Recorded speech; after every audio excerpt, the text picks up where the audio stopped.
Okay, pangit ka! Pero Betty, binigyan sa'yo ng buo ang puso ko. Ipinaglaban kita kahit na pangit ka!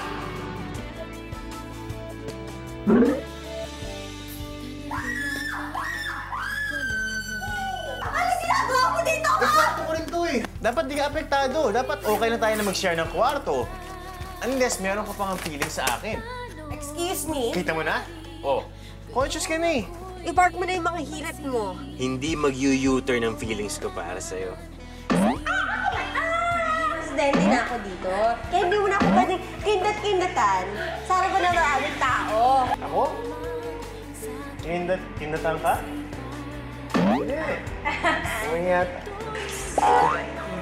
Hindi lang kasi talaga ako makapaniwala na may magmamahal sa isang katulad ko.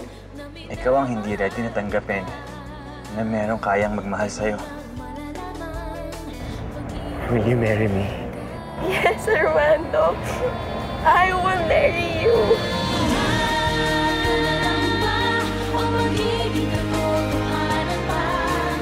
Ano ba nangyayari? Ang ama ng babaeng papakasalan mo ang pumatay sa mama mo.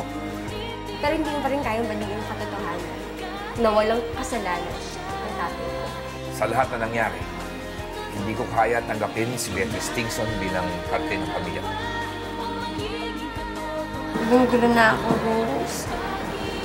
Betty, alam mo, minsan sa buhay, we have to make a stand for what really matters.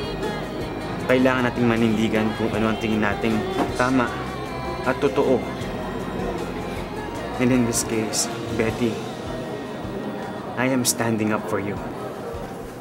Aww, sweet.